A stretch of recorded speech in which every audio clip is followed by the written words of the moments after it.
Oh, say can you see by the dawn's early light what so proudly we hailed at the twilight's last gleaming, whose broad stripes and bright stars through the perilous fight o'er the ramparts we watched were so gallantly streaming, and the rockets' red glare, the bombs bursting in air, gave proof through the night that our flag was still there. Oh, say does that star-spangled banner yet wave o'er the land of the free and the home of the brave. It's one of my pleasures when I recognize the fact of a business that employs veterans and supports veterans. Mary Ann Scafidi, we would like, on behalf of the American Legion, to present you this certificate, which briefly states, "We, the undersigned, hereby express our sincere appreciation to Mary Ann Scafidi, CEO of Heiser Automotive Group, for honoring your veteran employees and the invaluable support to all veterans who have served and are serving their country.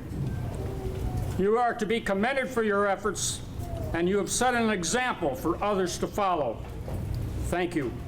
On behalf of a grateful organization, the American Legion and the Legion Riders, we present this to you on this day's date." Thank you very much.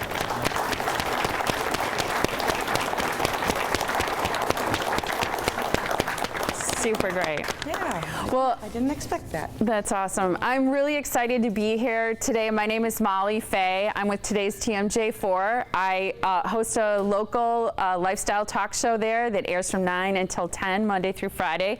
If you've never seen it, we'd love it if you'd check it out.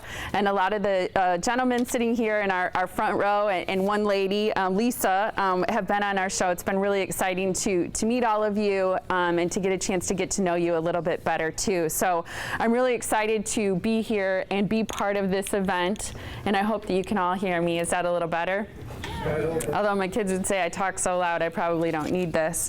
But I'm really excited to be here, and I think it's wonderful that Heiser has taken this opportunity to encourage people to nominate veterans who are doing really cool stuff in our community, giving back even more than they've already served our country, and to be back and doing things that help all of us, I think, is wonderful. So with that being said, we're going to go ahead and present some awards, and most of these guys I've already met, and a lot of you know and love these guys too. So we're going to start with Bill. Is Bill here today? No. Bill Christofferson? No. He's not. We have Jennifer here. Okay. Bill is taking care of a sick grandchild right now. Okay, so Jennifer, you nominated him. Come on up. So Bill, many of you may know, was the president of the Milwaukee Homeless Veterans Initiative. He is now an active past president volunteer for the organization. It's a nonprofit organization that provides free services to homeless and at-risk veterans. He has served thousands here in our community, close to 3,000 veterans, as well as their families, which is awesome. As part of this initiative, they receive housing, medical care, clothing, transportation, and other basic living necessities, which is fantastic. And we're super excited then to present Jennifer with this on Bill's behalf. So here is your award. Jennifer. Thank you so much. Thank you. And thanks for being here on his behalf. That's fantastic. Okay, is Alan here? Yes. Okay, come on up, Alan. Alan Ruppel is the founder and executive director of Unity in Motion. During his service, he was in the U.S. Navy. He was on the navigation team of the 5th nuclear submarine to circumnavigate the globe. Thank you for your service, first of all. And Alan was nominated because, well, this isn't why, but he holds a black belt in karate. Back in 2000, so 16 years ago, he founded Unity in Motion for 10 years as a volunteer while also working full-time in a management position in corporate America. He built the program. It started as a non-violent martial arts class teaching self-esteem to kids in Milwaukee's Central City. If I remember right, you never saw yourself as necessarily someone who's going to give up the job that you had to work with kids, which I thought was really awesome about your story. But you're dedicated to the academic as well as the personal success of kids in our inner city, which is awesome with programs and services. They work with people ranging in age from 4th grade all the way through college. So we're excited to honor you with this award, Alan. Thank you, Alan. Thank for you. everything you've done. Thank you so much. All right, Ron. Yeah. Come on up. Come on up, Ron. You got my favorite shirt on. You were wearing that when you were on the Morning Blend, too. Yeah, come on over here so everybody can see you. He served our country. He served our country during time of war, but has really extended his service above that service to our country. During the war, he made a promise to his friend. It's really a cool story. His friend's name was Ross. He fought next to this guy, and the promise was that if one of them was hurt or killed in battle, the other person would get in touch with their family and sort of share their friendship as well as their personal story. His friend in 1952 was shot and killed. And tell everybody how many years it took you to finally locate his family. 60 years. There's a lot of tenacity there. And when you finally caught up with his family, who is it that you talked to? His daughter. His daughter called me that night, and she couldn't believe it. She says, you fulfilled my life. And I wouldn't tell her how he died, but I says he was not far from me. It's hard to talk about it. When he did, he got hit with shrapnel, and it really tore him up. And we put him in a helicopter, and we closed the glass top on there, and I says, Ross, I'll see you when I get back. So when I got back, I said to him, I says, where'd they take Ross? To the hospital ship? They says, no, he's not here. I says, where'd they take him? Japan? No. Then I realized that he was gone. I never forgot him. I always remembered him. His picture hangs in my basement. And right now, I know he's hearing this. He's from Iowa.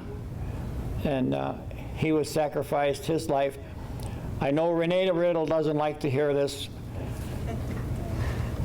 but she always says, you guys are heroes. None of us are heroes. None of us. The guys that didn't come back are the heroes, and I think they'll all agree with me. Those guys are the heroes. Here's the thing about his story that's so incredible is that, you know, as he mentioned, it took 60 years to get in touch with this family. And these are, you know, years that, you know, before we had social media and we could just Google stuff. And that's what's so impressive about his tenacity. And a lot of people may know Ron because for 21 years, right, you coordinated Candy Cane Lane. Yes. Not only I, there's a couple in your, Mike Mose was out there every night with me. Renee Riddle, whenever I needed Renee would always come. Thank you so much. Thank you. Thank you so Thank much. you. I got to kiss the boss. Got to kiss the boss. All right, Dan, come on up here. I know how much you like when people talk about you. This is this. You took your time. Now you're done. No. Dan's actually been on the Morning Blend twice, which is awesome. He was in the Army 82nd Airborne Division many years ago, but what's awesome is he has used his flight experience as well as his flight privileges to do something really awesome, and that is that at least once a month, at least as far as I know, he goes above and beyond because he personally hand delivers checks to many of the wounded warrior veterans who are currently receiving treatment at Walter Reed Hospital in Bethesda, Maryland.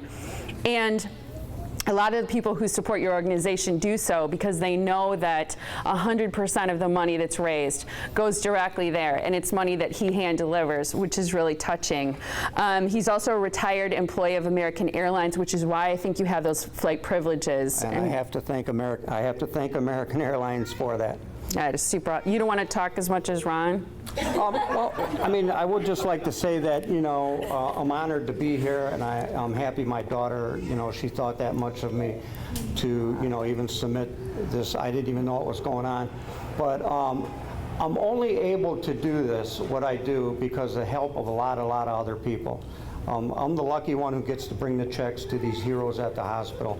But if it wasn't for a whole bunch of people, and especially the people who show up to our events, like we're having one Saturday in Kenosha, it's the 8th annual pig roast, and 100% of the money will go to the Wounded Warriors, and we will actually have 4 Wounded Warriors there on Saturday, so come on out and help support them.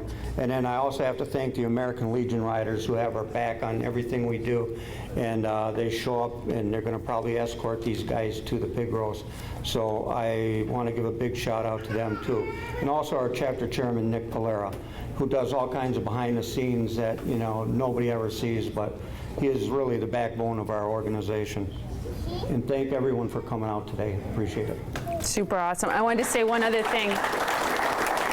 And he has set up, I don't know if you know this, for some of the wounded veterans that he sees and serves, he has set up opportunities to bring them to Kenosha where they can skydive, including one veteran who has no arms and no legs. Sergeant John Peck. Sergeant John Peck, I think, is one of the only There's only five surviving quadruple amputees from Afghanistan, Iraq, and I made a challenge to Sergeant Peck when I was at the hospital first time.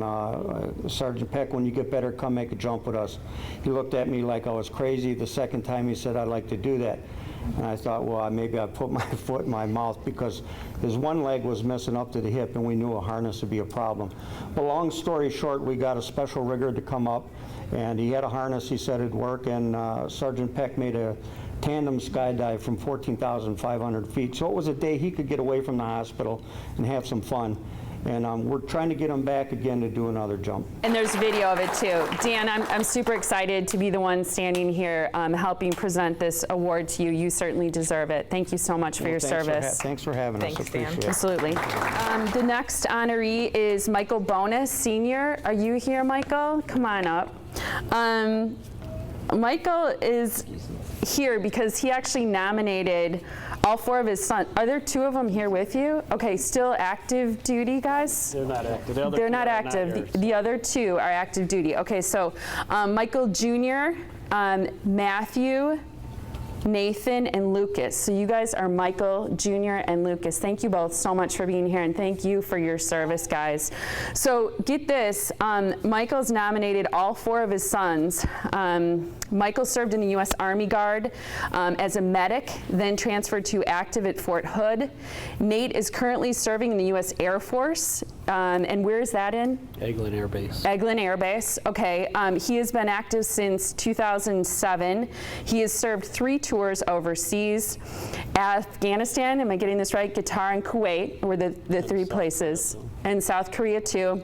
Lucas served in the U.S. Marine Corps from 08 until 12. He went to Afghanistan on the front lines infantry and artillery, and Matthew also served in the U.S. Marine Corps from 2009 to 2013. He also went to Afghanistan with the Air Wings. And I think we can all say as parents that it's a tremendous gift. If you have one child that you have serving our country in the military is an incredible sacrifice for your children, but also as parents. But to have 4 sons serving in the military is really incredible. So thank you so much, all of you, for being here. We appreciate it. Thank you. Thank you very much. Nice to meet you. You too. Thanks. Congratulations, you guys. Wonderful. And all the cards. Thank you all so much. All right, Lisa, are you here? I think I saw you. There you are. Come on up, Lisa. Oh, We'll get that to him. Okay. Hi, Lisa. Great to see you. She also is on the Morning Blend. Has a really cool organization that was fun to learn about.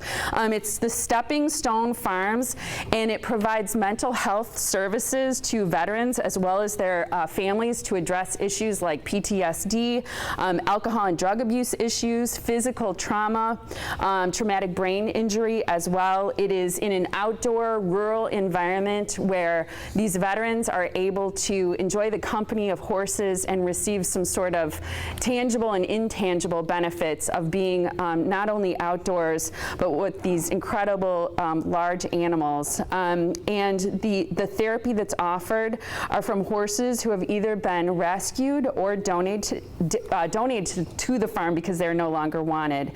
This environment and action-oriented therapy is often more comfortable for the clients who visit there than other types of services, especially services where there's some stigma involved in treating mental illness. So Lisa, thank you so much for all that you do. Oh, and I didn't mention your branch of the military was? U.S. Army. U.S. Army. And what years did you serve? 1982 to 1986. 82 to 86. Awesome. Thank you so much for your service and for such a great organization. Lisa, thank you very much. I think that does it for us. Thank you all so much for having me here today. It's an honor to be able to be part of just presenting these. So thank you again. I really appreciate it. I would also like to thank everybody here, everybody that is a veteran, everybody that works for Heiser that's a veteran.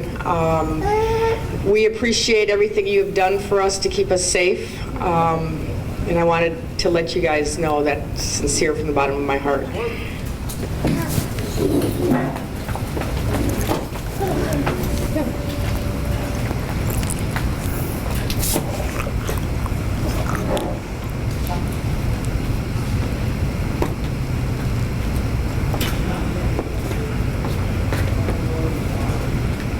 Legion Riders dismissed.